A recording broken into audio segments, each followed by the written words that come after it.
So welcome everybody to our first ever roundtable that we've ever done together. And so I just wanted to, just so you guys know, it's being recorded. And I want it to be interactive. So feel free to ask questions anytime. We all spend a lot of time just staring at a computer screen. So we want to keep it interactive and flowing.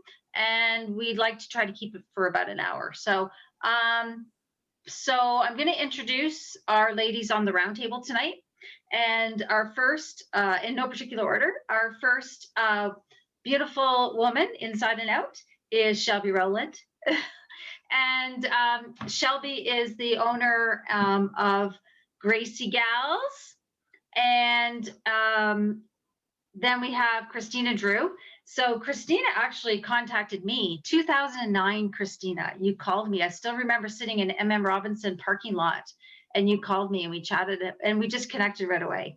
I felt that way. And Christina at Kinetic Physiotherapy.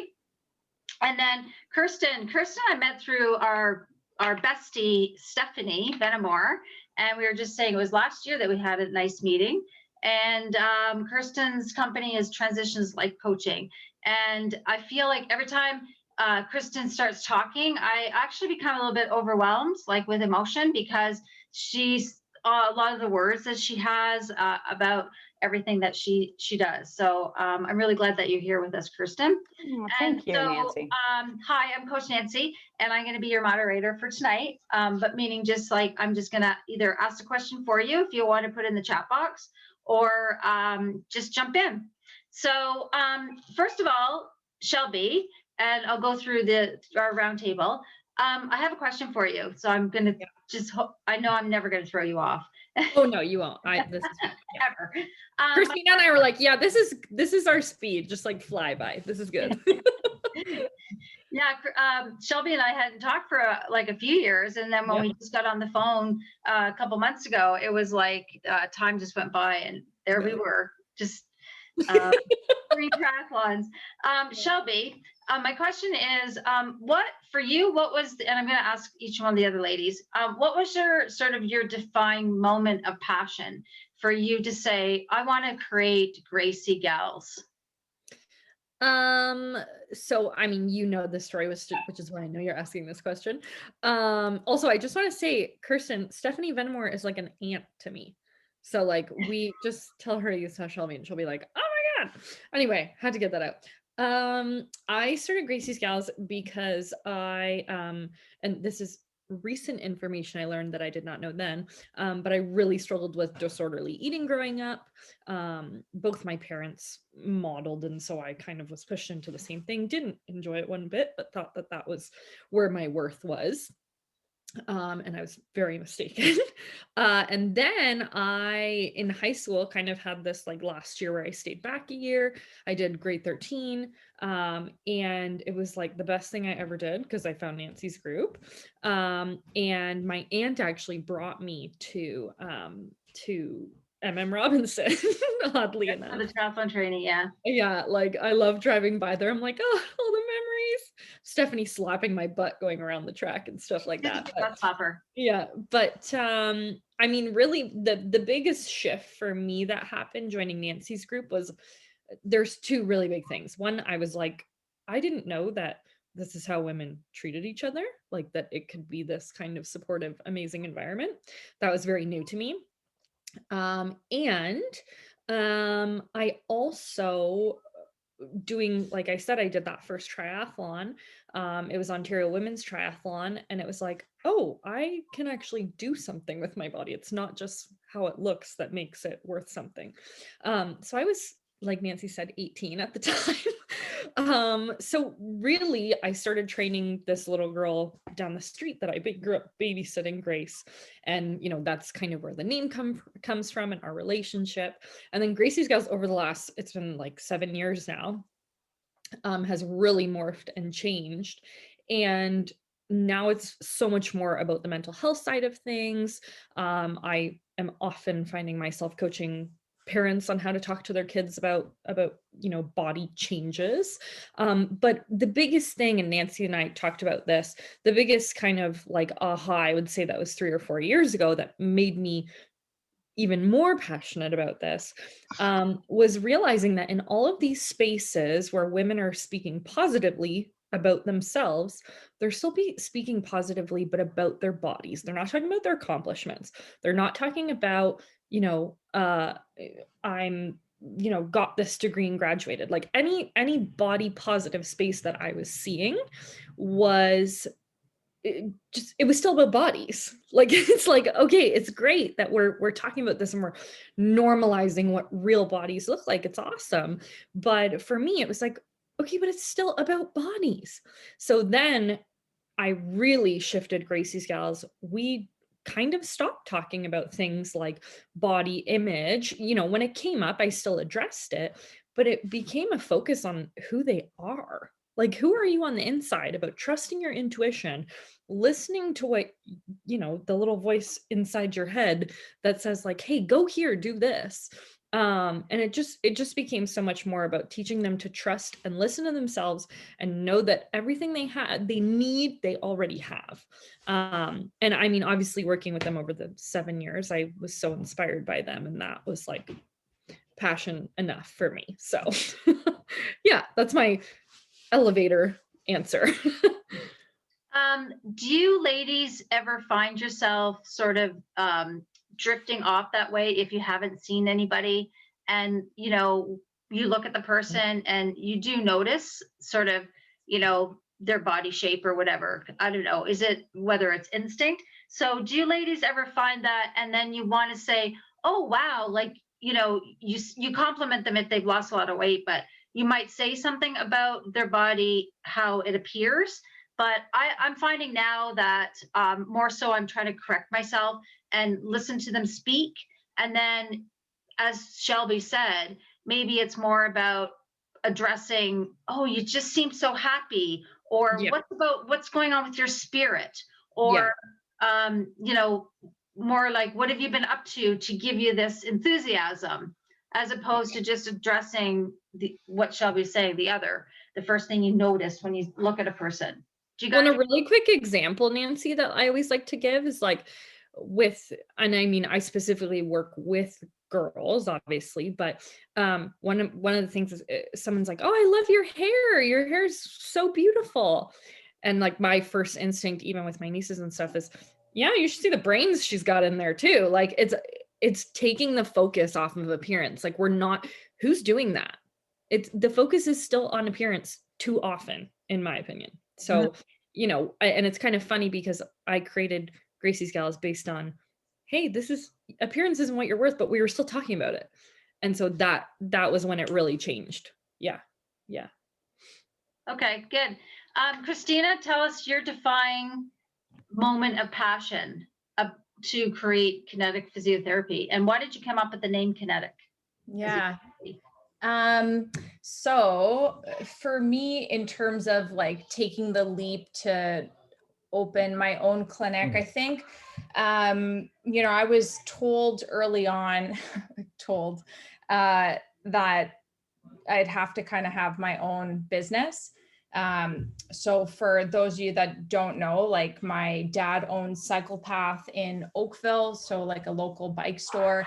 But even before that, my mom, worked for the government, but on the side would create her own floral arrangements and bring pictures to work and then show people at work and then sell them and bring them in. Or we'd go to Toronto and she'd buy like knickknacks and then bring them in a briefcase to work and like sell them, right? So it's just a very entrepreneurial family. And I guess they saw from an early age that with my personality, I like doing things my way.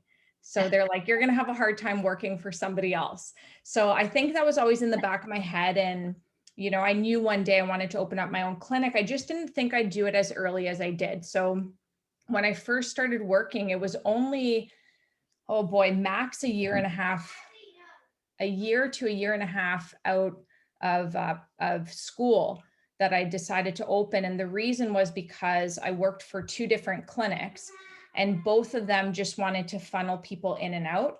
So I saw minimum 4 people an hour. Sometimes they try to cram like the 5th one in. So that's about like a person per 15 minutes. But, you know, when you're trying to make a true change in somebody's tissue, or, you know, you ask them, hey, how are you? How did you feel after your last appointment? Show me your range of motion, or show me how to do this movement. That's at least 5 minutes, if not more. And then you've got to now get hands-on on them. So I got really good at multitasking and making people feel like they got a full hour basically out of their session. But that's just because I was good at being able to keep my eye on everybody and make them feel seen and heard. But I just didn't jive with the quality of care. And I left one practice, went to the other, and it was the exact same thing. And so I'm like, I can't do this anymore. I need to jump out and do my own thing. I hadn't saved really much money. I had no idea what I was doing at all. I'm just the type of person that doesn't have the fear to do it. Like, I think my passion superseded my fear.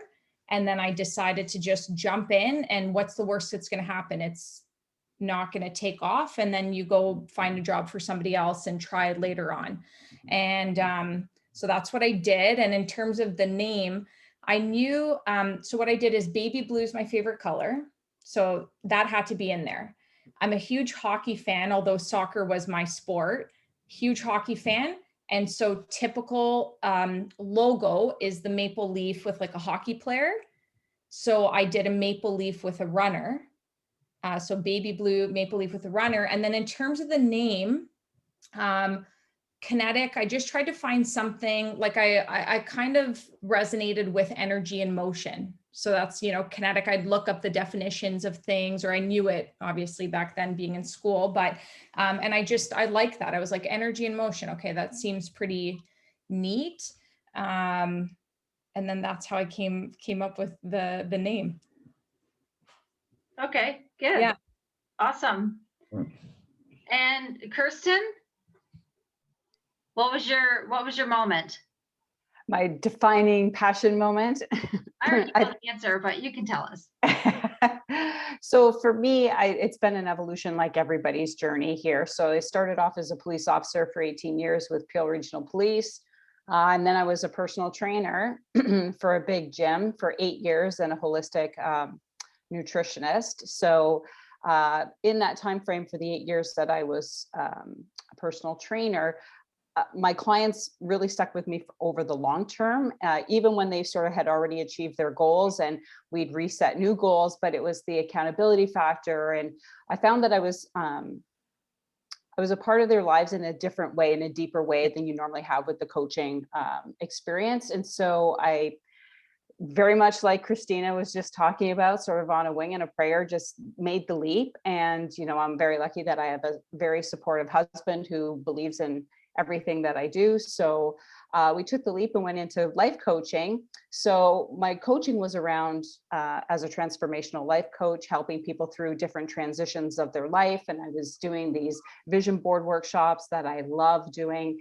And it was almost like a mini retreat, these workshops. They were full days where the morning was like all coaching and discussion with well, initially started off as women, and then we actually started getting men coming into the workshops as well, which was fantastic. And because I have a holistic background, I would make a beautiful lunch. We'd all break bread together as a group. And we really built this community over the day. And it would happen every time I did this workshop. And then the afternoon was spent creating these vision boards from a place of deeper clarity and intention.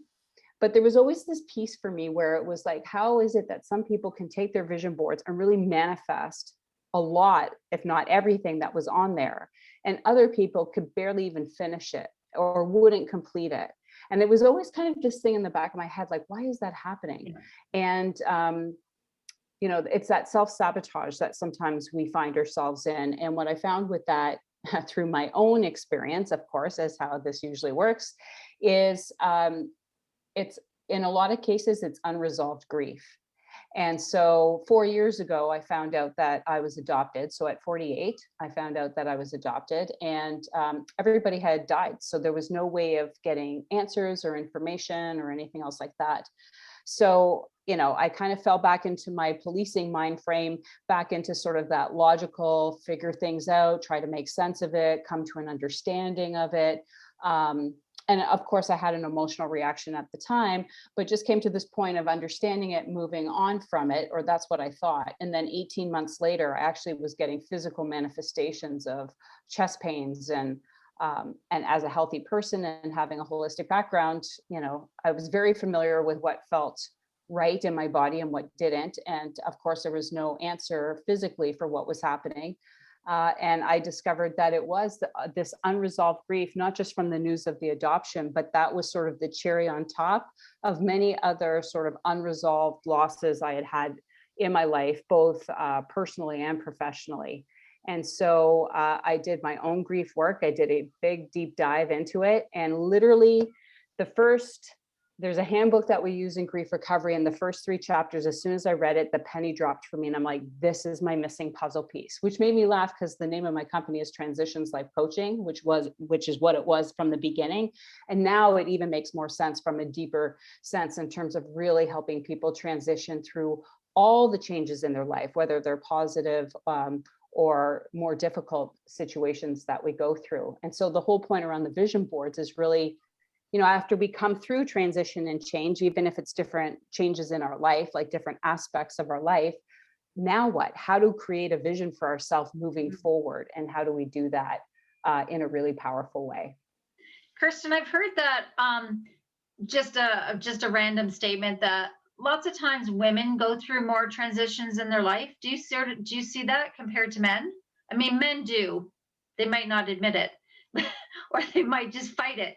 But there's so many things that are happening to women transition wise through our lives. Would you agree with that? I would. And I would say as human beings, we all go through that. I think men do too. And I will just say this as a quick aside is that, having worked in policing and worked with like a majority of men for a lot of my life, I really do have a soft spot for men, especially in the grief aspect of things, because all this misinformation that we all grew up with around grief and loss and, being able to show up with emotion or not, men especially have heard that, like, don't feel sad, don't feel bad. From a very early age, and we all have. But to answer your question in terms of transitions, I think yes, just because even of our own bodies, like our cycles that we go through and how we move through maybe motherhood and careers and health, and we're taking care of our parents, and like it's constant change, which is life, obviously. But again, for most of us, I mean, I didn't grow up with the tools to deal really. It was just sort of, you kind of learned as you went, and we developed resiliency through all the experiences that we have. But, I find for a lot of us, there's, a handful of situations that still remain painful for us in some ways. And it doesn't have to be that way. Yeah. Shelby, my partner's 5 and I smacked him in the face this year. Man or tie. What happened, Shelby? Oh, sorry, I'm muted. Just like pandemic, certain calls like these, but Brutal things, triggered something else that happened. In his early life or whatever, right? So but I hear you. I agree with Kristen. Like, even just speaking from the standpoint of the girls and what the transitions that they go through, and they go through them much earlier. Shelby, I find that really interesting, because I think that, again, going back to like old school way of thinking, is that we didn't really start transitioning. That's the old way of looking at it. As a child, we were just a child, right? We didn't start transitioning until we went to high school or graduated, went to university, and then had our first boyfriend. But that's a really good point that you're making, that there's so many transitions for younger girls. Yeah, and I mean, look at like with this pandemic, I do one-on-ones now, like one-on-one coaching as well, and I do them every Sunday night. I have like 6 girls I see every Sunday, and I'm like, I can't take on anymore. It's a lot of like energy, right? And you're just hearing all of their problems, and like a lot of these girls are now, I'm like, this person needs to see a social worker, a therapist. Like I can only help so much, which like maybe I'll get into that later. But really, like out of the 6 girls I see every Sunday, 3 of them have been diagnosed with depression in the pandemic. And so like I'm talking like 11, 14, and 9. So yeah. But they trust you, Huge Shelby. transitions just as kids. Like, good for you. Like they trust you. Yeah, it's good. It's sometimes a tough balance between like parent and kid, but I'm very lucky. All the parents are grown-ups, I should say, that I have, or I am just like so lucky that they trust me so much. Yeah. Yeah. They know that the girls get my trust first. It's kind of just like an unwritten rule, so it's helpful. But yeah. If they're in danger, then I get to tell parents. But Sure. Yes. 100%. Yeah. Okay, I'll just tell you a little bit. I'll tell you my moment. Let's hear it. As Coach Nancy. For in the terms of being a triathlon coach, I felt that there came a time that I wanted people to experience my journey as a triathlete. And then after that, so for example, my journey was that I was never anybody that was winning anything. I was just doing races.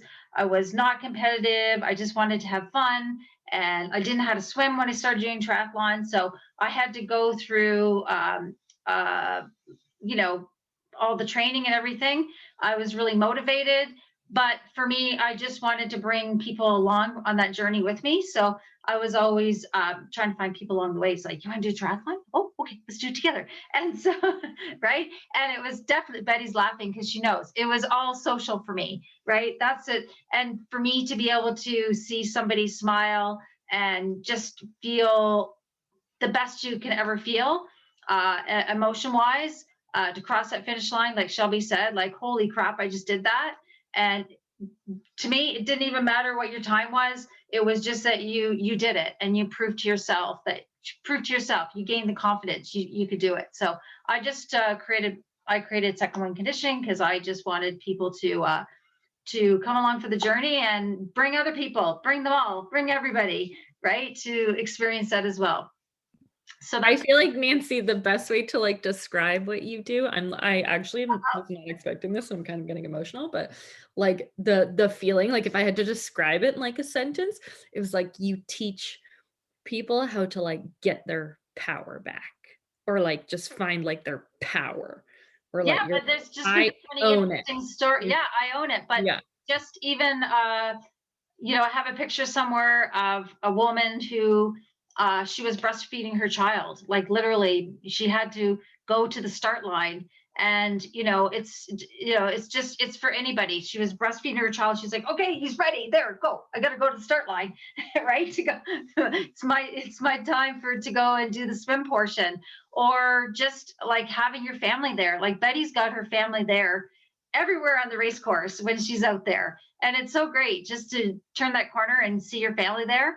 And even just the fact that I congratulate women to say, way to go, Christina, you would know that feeling, just like to get out of the house. Someone said, oh my gosh, it was like the summertime, and they said, I had already bought Christmas presents, and I had to like my child was like pulling on my leg as I'm trying to get out the door, and I had to like go to the cupboard and dig out a small Christmas present and say, oh, here, I got something here for you. And she's like, I'm already giving Christmas presents away. But I made it, right? So, or someone standing there at Gulliver's Lake with their wetsuit on because her husband hasn't come to pick up the kids. So, right? Anyway, so many good stories. But it's so, you're there and you're doing it. It doesn't matter. Yeah. So anyway, we've got about half an hour or so, maybe a little bit longer left. So Shelby, you've already given us some really good information or ideas, but tell us more about building self-esteem. I have to remember to unmute myself. I start talking and everyone's going, we can't hear you. We can't hear you. So, I mean, it's such like it, I mean, it's a beast. Like I could go still so far into detail with my own journey. Like Nancy said, you know, sometimes you go through something and you want to share it with people because you're like, look at what I like, what I did. I want you to feel the same thing. Yeah. A really big realization for me was that, like, to be just completely frank, I was like 130 pounds soaking wet when I was doing triathlon, and when I started Gracie's Gals, I am a straight woman, blonde, like tall, thin, identified body. And it was like people were coming to me being like, "You're teaching self-esteem? What?" And so for me, that was like a very big thing to share, because I really then had to share my story and be like, hey, I had issues with this. Like, this was a huge part of my life. And but what I really realized was that, and I mean, this just came from girls coming into the program, and you know, like we got to a certain volume where it was like, oh my gosh, like we really do have so many different experiences here. I need to bring in other people because they're only seeing me. Like, not everyone has my experience as a tall, thin, like no way. So for me, it was a really big shift, and that's when I started to, you know, bring in other coaches and have other people come and teach. But I mean, really, for me, self-esteem, again, it just goes back to, for me, putting the emphasis on who we are instead of how we look, right? And it seems so simple, but it's something that like everyone struggles with it. It's so hard to do. One of the biggest things, like right before I joined Nancy's group, um, I like when I was in that last year of high school, I was depressed, having suicidal thoughts. I was just, my mental health was just like in the shitter, for lack of a better word. And I was like, I need to find a way out of this. Like, I can't operate like this. And I was also, again, big life transition, Kirsten. I was trying to decide where to go to university. Like, I was like, what am I going to take? Like, you know, so I just felt like there were so many different directions I couldn't choose.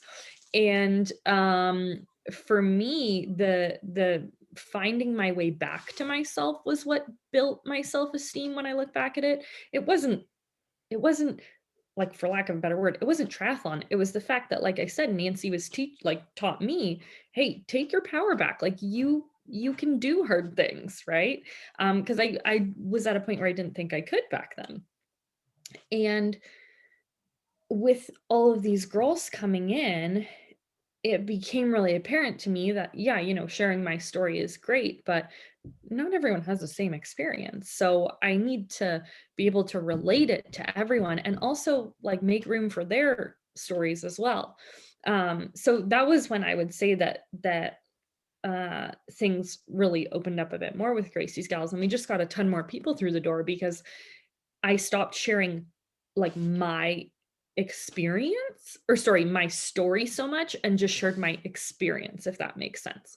And the feelings around it, and the emotions around it, and the lessons that I learned along the way. It wasn't like, hey, one time I did this, and then I did this, and then I was all better, or whatever. Like, it was very much about like transitions as Yeah. persons. Yeah. So it's finding, for not only kids, but maybe adults too. It's just finding Well, and that, how you talk to yourself too. yeah, That was one of the things I was going to say, that, if that's what you're getting at, Nancy. But before every triathlon, I had a deck of cue cards with positive affirmations on them. If Yeah. I didn't read them, I'm not superstitious, I'm a little stitious. But if I didn't read them, I was like, oh my gosh, I'm going to do so bad. This is going to be horrible. So it was very much about the mental side of things for me. And that was more why I created Gracie's Gals. So we still practice affirmations every Gracie's Gals class. I have videos of the girls screaming, I am powerful, like into mirrors, at a friend's dance studio that I taught at before COVID. And it just, like, you get chills because you're like, where else do you see little girls like doing this? And they're afraid. Like, some of them are bawling their eyes out before they go to do it. but it's like a transition's happening and you can see it. And they know that they're not crying because they're scared, or like they're crying because they're really going through it, right? And I think talking to yourself is such a big thing. And also the thing I was going to mention that Nancy and I talked about is we all say things, and this is one example. Like my mom also had an eating disorder, and it was very, very much like we would order pizza for dinner and she would be eating salad. Like little things that I noticed as a kid, or I never heard my parents, either of them, talk positively about their bodies, right? Like kids hear absolutely everything. And even saying to a 9-year-old going through puberty, oh yeah, oh, you got so big. They're like, big, what? Right? Like if somebody said that to us as women, we'd be like, oh, cringe. And it's just language. I just did a whole presentation for all the Ring Ed Ontario coaches on language and coaching the female athlete, because there's just so much to it. There's so much to it. But my number one thing would be like words and language. Number one. That's the same as adults, though. I know. Yeah. Like adults Yeah. too, right? Yeah, it is. Yeah.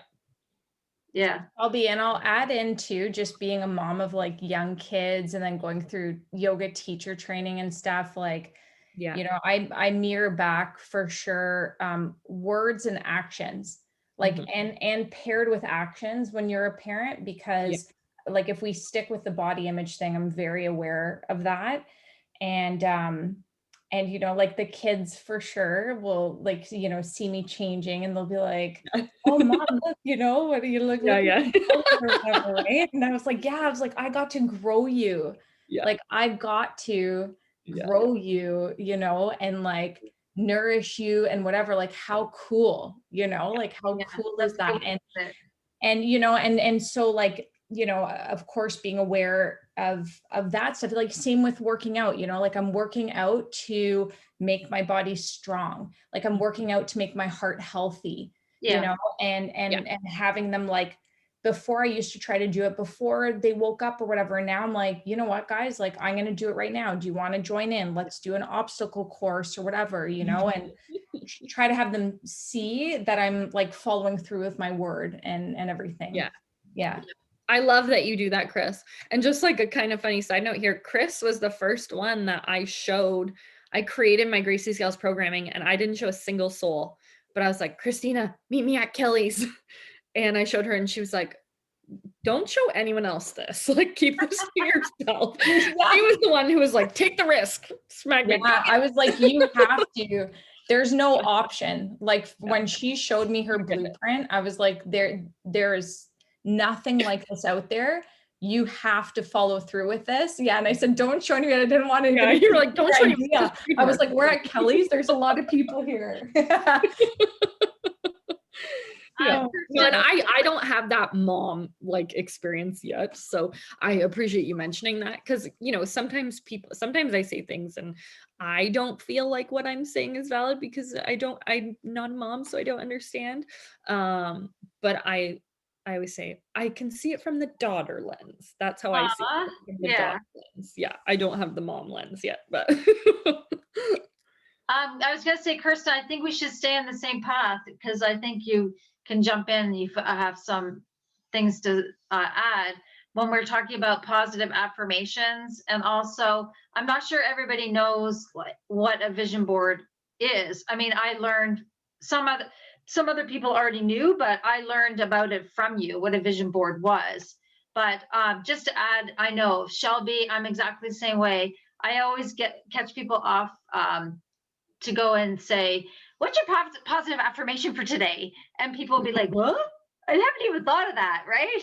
But it's such a good thing to ask people. And they're like, I don't know. And people always think they have to come up with something brilliant. And I'm like, no, your positive affirmation could be like, wow, look at the sunrise, right? That's it. I don't know. Anyway, sorry, Kirsten, go ahead. No, that's awesome. And just to follow up with what everybody's saying, what's so great about a vision board, and for a lot of years, it got a lot of like, it was just like a fun, crafty thing to do with a bunch of ladies over a glass of wine for a couple hours in an afternoon. But it's way more powerful than that. And for us, like what I do is I take people sort of through a 4-step process where it's really about clarity, intention, emotion, and action. And so the vision board itself is just a visual representation of all of those things that you're putting down, but it's nice to have something that you can look at. So I know a lot of people are doing vision boards digitally right now, which is great if that's your preferred method of doing things. I still like it old school because there's something about the tactile cutting of the pictures, looking through the magazines, ripping them out. But before we even get to that spot, it really is like I send people a writing exercise a week before we meet on our vision board workshop, and it's a dream sheet. So it's 10 simple questions that they answer. Well, they are simple questions, but they're not easy to answer. And I get so many women that are like, I had to come back to this a couple of times because I didn't even know how to answer that. Because as women, we are always multitasking and taking care of all the things. So personally, professionally, like running your business, running your family, all these things that are happening, COVID now with everything that's changing with that. And so, we're juggling all these balls up in the air. When was the last time that you actually sat still for a moment and actually went inside and checked in with yourself? And it's like, what do I want? And the biggest thing behind the vision board is your why, right? So people usually think about vision boards as like a thing to do at New Year's, which is great. You can totally. But I'm like, anytime you're going through a life transition is an awesome time to do a vision board. So if you're shifting jobs or you're moving from high school to university or university out to the real world, or, having a change in your relationships, going through a divorce, like anytime where there's a transition and we have that gap between where we were, whereas not where we are now, and not yet quite where we want to go, there's this gap in between. And it's a really powerful space if we can utilize it well. And again, it's just using the tools of using the power of our conscious mind to be able to do that and shift it. So even to go back to what Shelby was saying, building everybody else up around us, that sometimes we neglect ourselves. And which is why it's so great what you do with your group, Nancy, is that you remind women of how powerful we are, physically, mentally, emotionally, spiritually. And, we all do that in our own ways here on this call. And I think it's so important because we all need this. We need us all to show up who we are authentically, honestly, truthfully, who we are as women and as human beings. Mm-hmm. Yeah, you go, girl. Yes, we all go, girls, right? So I don't know if you want me to go a little bit. The thing that I like to talk about the vision board the most is the morning is actually, we really talk about the power of the conscious mind, because we don't have time to do that. We don't take the time. We're so busy with all these things. And it doesn't always have to be a really lengthy thing, which is why I like doing the workshops, because it allows people to give themselves a day, right? A day to like shut everything off, to let someone else take care of all the other things for that one day where you can come and just immerse yourself for yourself and, be part of a community that's all supportive and everybody's there for their own purpose. But it's really interesting the connections that get made in that group as well. But the clarity piece is so important. And because our conscious mind, the one that, it's the one that's always talking to us all the time, is 10% of our brain's capacity. And I think all of us see that in the work that we're doing, because we can have the best of intentions to set goals and do certain things. But there's always that voice that's in our head. And because we haven't shifted our filter, it makes it more difficult to do some of the things that we actually really do want to do. So it's really sitting down and figuring out what is the thing that a lot of people miss the most is, we're used to setting goals through work and personal things, the SMART goals, we hear about that all the time. But intention is something more, it's indefinable, but it's undeniable at the same time. It calls something more of you than what you currently are right now. And I think people understand that, but the piece that's missing for so many of us is the clarity, because we don't take the time to get clear about what it is that we actually want and why. Like, what's the why? behind what you're doing. What inspires you? What lights you up when you think about traveling or starting your own business, or, you know, completing a triathlon, and we've never done anything like that before? What is it about that that really excites you and inspires you and delights you, and really figuring out that piece of it? And then finding those images that represent that for you, that you can sit and look at consciously. Like, I'm looking at my vision boards like right above my computer in my office here, so I see it every day. Yeah, very good, Shelby. Shelby, you know what vision I have? Do you remember we Gail made for us like a wooden finish line? Do you remember that, Betty? That is so weird that you just brought that up. And You remember, like, you actually just read my mind. We all had to sign it. Right? I have a picture of what you wrote on it, and I say to Ian all the time, when we buy a house, I am blowing it the heck up and putting on the wall in my garage, like the size of a mural. Really? It's literally a 2x4, and the background's just green because it's Gulliver's Lake, and it says "Unleash the fire" with an exclamation point, Coach Nancy. I know. But it's like not just when you're working out; it's like your whole life. Unleash the fire. Just go. Fire. Yeah. That is so weird that you just brought that up. Oh my gosh. That's such a good finish line. Don't you think, Betty? Yeah. How many times have I said that? I can't hear. I don't remember it. You don't know, but At Gulliver's? but you remember Unleash the Fire. Yeah, Oh yeah. yeah, but I don't know if I was around when Gail did what you're talking about. Oh yeah, it was. Oh, okay. Yeah. I remember you, Betty. You were definitely around when I was around, though. Yeah. Yeah, but Yeah. what year? Like, were you around more than 1 year? Oh yeah, I was there for like 6. Yeah. Yeah, so it might have been a year that, or a day that I wasn't there. Or something. Yeah. Yeah, that That was fun. amazing. Yeah. Yeah. Oh my gosh. Well, and Kristen, something that you were just saying about how, you know, talking about intention and things, I'm such a, like, I started my business in university while I was still finishing school. I was nannying full time, and doing my classes at night to like make the most amount of money, and I was always go. So this, I mean, COVID really for me, was a big like, whoa, you need to learn to chill out and rest.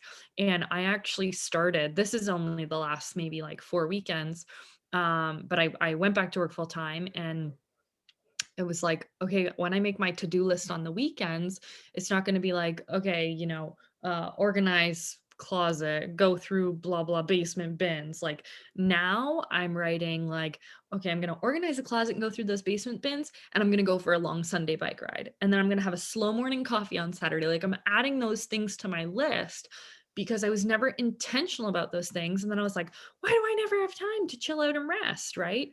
Mhm. And that is part of when our self-esteem takes a big hit too, when we're not tuning in and we're not listening to ourselves. And that has been like a huge change for me. But how do I handle when that happens on a weekend? Then I feel guilty. Well, so again, I'm going to play that. I don't have kids cards, but I have like my girls every weekend. And for me, like Saturdays are my only day, right? Like I work Monday to Friday, and I have a almost hour and a half commute each way.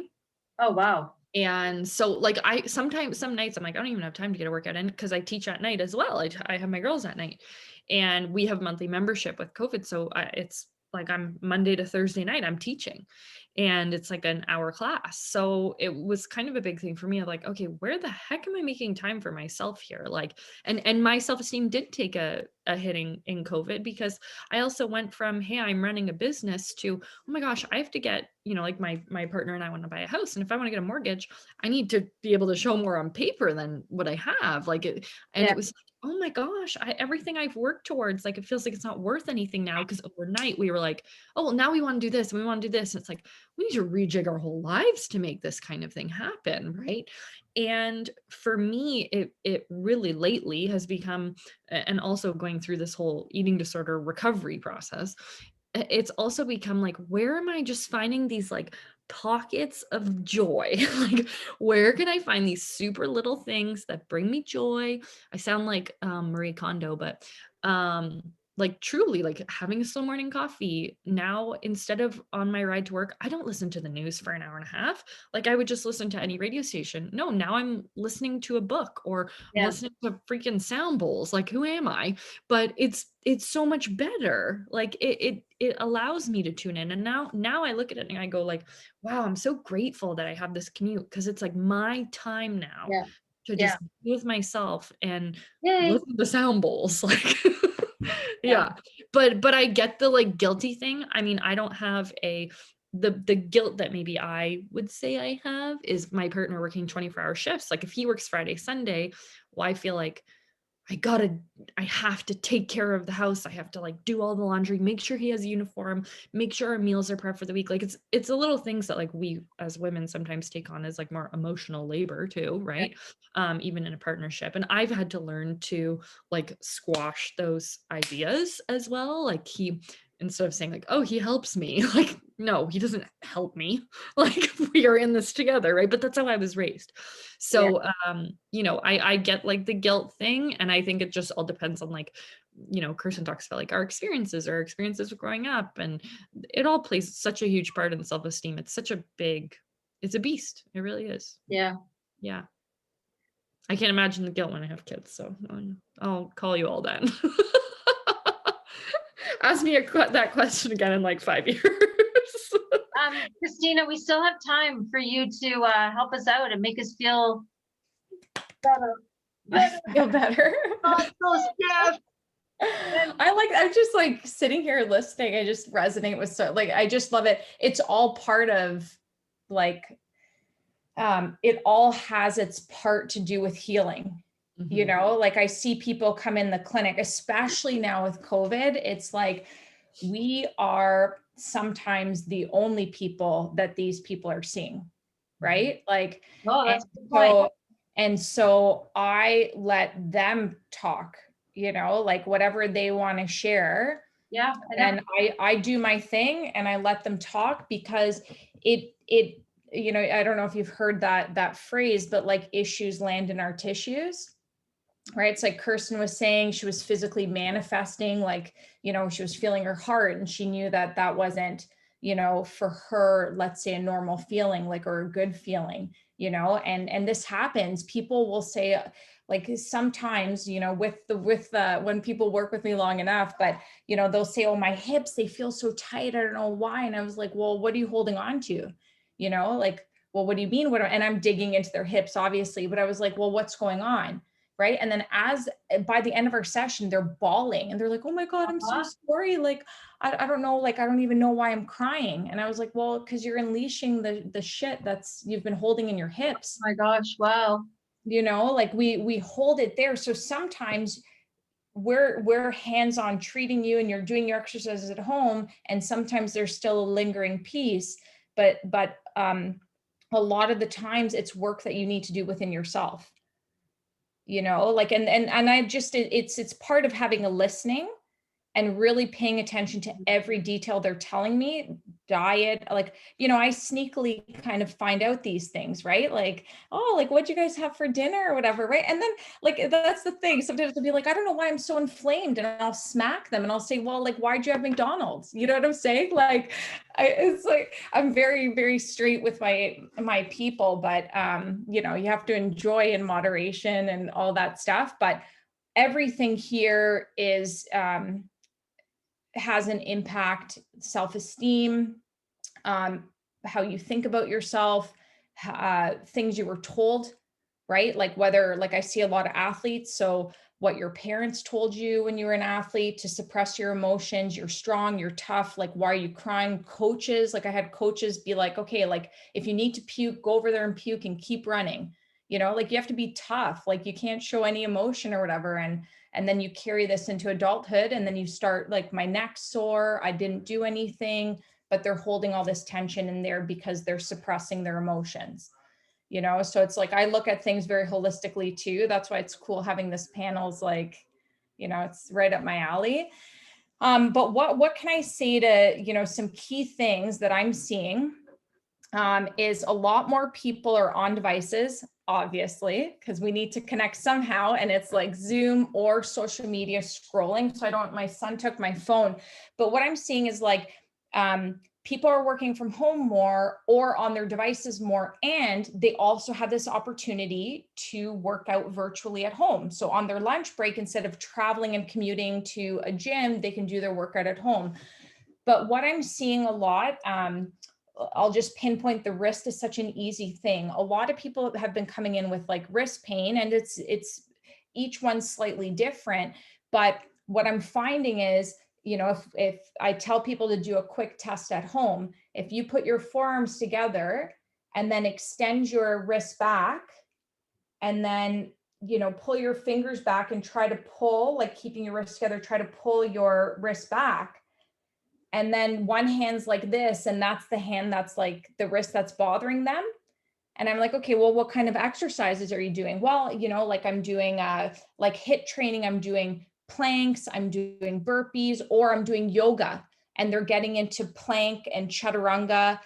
But if their wrist extension is just here, when you go to any type of push-up position, your wrist extension needs to be 90 degrees.